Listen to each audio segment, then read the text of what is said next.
My name is Sloane, and the last words my father ever spoke to me as his daughter were, "Get out and never come back."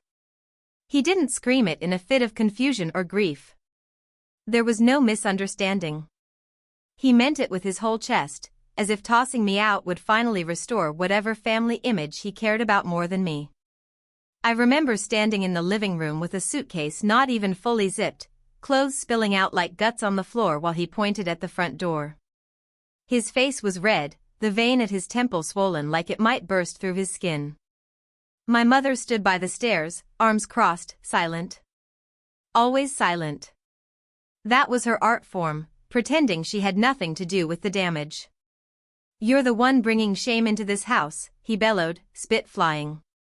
"After everything we've done for you. You think you can just talk back? You think you deserve anything?" His words were bullets, fired with precision. I didn't cry, not then. I'd wasted too many tears on dreams of him ever loving me. I turned around, grabbed what I could, and walked through that door into a world I wasn't prepared for.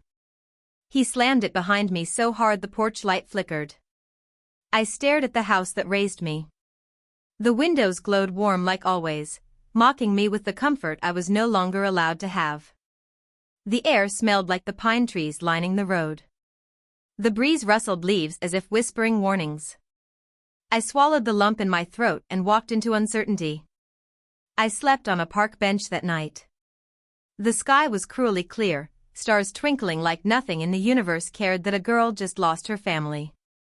My phone was nearly dead, my wallet nearly empty, and the cold wood beneath me felt like the world's punishment. As I curled into myself, trying to stay warm, I repeated his words, letting them brand themselves deeper. "Get out and never come back." I'd eventually learn they were a blessing in disguise. For 3 days, I survived on vending machine snacks and humiliation. I showered in a public bathroom, washed clothes in a sink, and used a dying phone to beg anyone from school for a couch. Most ignored me. A few sent pity emojis. Only one person actually said yes. Zara. She lived in the tiniest studio apartment, beige walls, a futon with a stubborn metal frame, and dishes stacked like leaning towers. When she opened the door and saw my bags under my eyes, she didn't ask a single question. She just hugged me. "The kind you melt into. You can stay," she whispered. That small kindness cracked me wide open. I broke into sobs so heavy my knees buckled. Zara caught me and lowered me onto the futon. She didn't let go, not for a long time. That night, a hot shower felt like revival. She lent me pajamas that hung off me like I was a scarecrow. I sank into the futon as she turned off the light. "You're safe here," she said. Those simple words planted a seed of hope. The next morning, I called in every favor I didn't even know I had. A coworker from my summer job helped me get a part-time position at a bookstore. The manager looked skeptical at first, probably because of my wrinkled clothes and the desperation in my voice, but she hired me anyway. Books became escape and education. Every break I read self-help, finance guides, anything with wisdom. I underlined lines that felt like oxygen. I studied, I worked, I saved. I learned that motivation isn't enough, anger is fuel. Every birthday, every holiday, silence from my family. No texts. No curious, "Are you alive?" Not even gossip through mutual friends. It was like I had never existed. So I made myself impossible to forget. I got a second job on weekends. I attended community college at night, paying my way one strained paycheck at a time. The exhaustion felt holy, like every sweat-soaked step was a brick in the foundation of my future. Zara cheered every small victory with cheap takeout and cheap wine, clinking our plastic cups in celebration. When I finally landed a full scholarship to a university 3 hours away, I nearly collapsed from disbelief. I moved into the dorms, hugged Zara like goodbye might break us both, and promised to return for every milestone. College was a battlefield where I refused to lose. I studied business and communications, mastering skills my father would have said a girl like me didn't need. For years later, I graduated with honors and a job offer already waiting, a startup hungry for people like me. People who'd survived. I didn't just climb, I launched. I worked late, took risks, made decisions with a sharpness forged from abandonment. Soon, I wasn't just earning a salary, I was building an empire. Real estate, investments, side ventures. Every time I deposited money into my accounts, a voice inside whispered, "Where was this ambition when you lived at home?" But I knew the answer. It was buried beneath their control. Now unleashed. As success wrapped itself around me, I transformed. The shy girl in hand-me-downs became a woman with power tailored into every outfit. My office's glass walls, sweeping city view, felt like proof that destiny couldn't be dictated by the people who failed to love me. 5 years passed before my past finally caught up. I was sitting in a cafe one crisp autumn morning, typing reports on my laptop when a familiar voice cracked through the air like shattered glass. "Sloan?" My body froze. The hairs on my arms rose. That voice's gravel and arrogance was unmistakable. I turned. There he stood. My father. A little older. A little grayer. A lot smaller than the giant who cast me out. His eyes widened when he took in my designer coat, the diamond watch glinting under sunlight. My heartbeat pounded like war drums. What are you doing here?" he stuttered. I closed my laptop slowly, savoring the moment he didn't deserve. "Living," I said. He blinked. My mother entered behind him, clutching her purse like a lifeline. Her eyes darted around. Not meeting mine. "We've been looking for you," she said cautiously. 5 years too late, I replied. My father inhaled sharply. "Your brother, he's getting married. We thought you'd want to come home for the celebration. Family should be together for things like this." Family. The word tasted like poison. Family? I leaned back in my chair. "Did you think of me as family when you threw me into the street like garbage?" His lip twitched. "We made mistakes. But you must understand."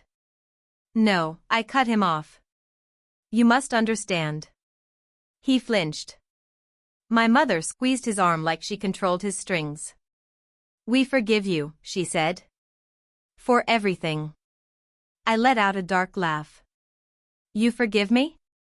People in the cafe turned to look, sensing the storm brewing at my table. My father leaned in, a desperate edge to his voice. "We could use your help. Your brother's business, it's struggling. We heard you do well for yourself. Maybe you could give some financial advice, maybe even send money?" I said sharply. He swallowed and didn't answer. That was answer enough. They wanted access to my success they told me I'd never have. I stood up slowly.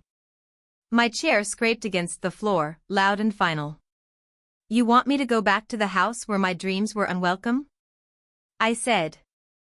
"Where you told me my ambitions were disrespectful? Where I slept in fear of your temper? You want me to pretend none of that happened because now you need me?" My father's eyes glistened with humiliation and fear. The same man who once towered over me now looked like he was shrinking into the cracks on the floor. "We could lose everything," he whispered. I leaned in, lowering my voice to a knife-sharp whisper. "You already did." His breath hitched. My mother finally looked at me, truly looked, and I saw panic beneath her cold exterior. "Sloan, please," she whispered. "We're still your family." "No," I said. "You lost the right to call yourselves that when you chose pride over me." I reached for my coat, slipping it on with grace they never believed I could possess.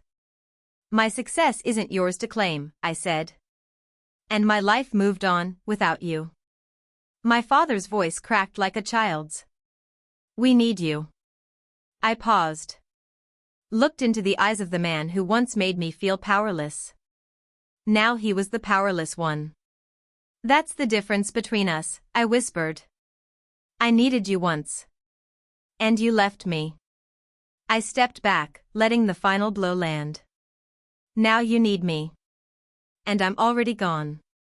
They stood there while I walked out of the cafe, them staring at the door as if willing me to turn around. I didn't. Outside, the wind was cold, but it tasted like freedom. The world no longer felt like something I had to earn. I had earned it. The revenge wasn't loud or cruel, it was simple. They had to watch me become everything they said I'd never be. Days later, an invitation arrived for the wedding, handwritten, desperate. I didn't reply. Weeks later, I heard through distant acquaintances that they lost the house. The same house they told me to leave. The universe doesn't always yell when it delivers justice. Sometimes it whispers. You choose your fate. Now, when I lay in bed at night, wrapped in comfort I built myself, I sometimes think of that younger version of me, scared, alone on a park bench. I wish I could hold her hand and tell her. One day, they'll regret everything. But I didn't need to tell her. She made it come true. And as for going back? I already promised I never would. Just like he said. Get out and never come back. So I left.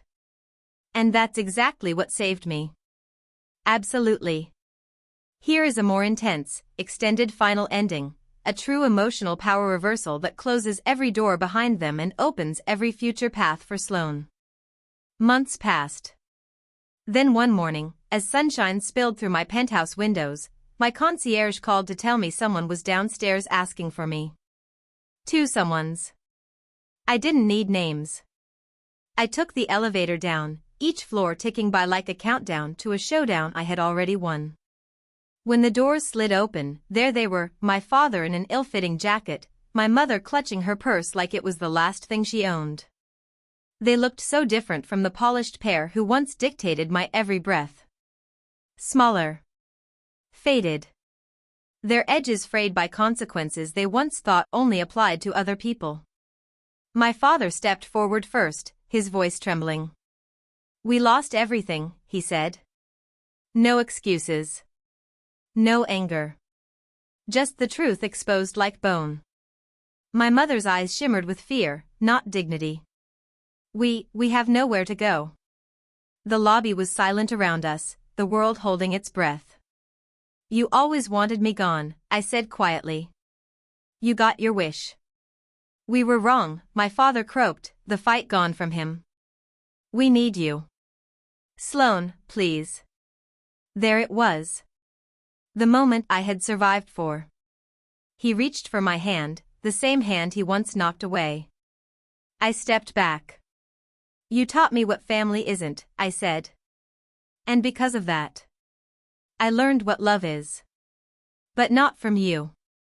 Tears finally spilled from my mother's eyes. So what now, she whispered. You'll just abandon us? No, I said. I'm not like you. Hope flickered across their faces. I let it die. I'm not abandoning you. I'm letting you live with your choices. My father collapsed into a chair, head in his hands. The man who once thundered orders now shook like a leaf begging the wind for mercy. I wasn't angry anymore. That was the real victory. You always told me I was nothing, I said softly. Now you know the truth, I'm everything, without you. I turned away, my heels echoing power across tile as the doorman watched, stunned. Just before the elevator doors closed, I looked back one last time. I hope you find help, I said. But it won't be from me. The doors sealed with a metallic whisper, like the universe clicking shut the final lock. As I rode up to my home, the one I earned, I felt the last remnants of their control dissolve. Not every villain is defeated with flames and fury. Sometimes the greatest revenge is a life they can never touch again. And mine is just beginning.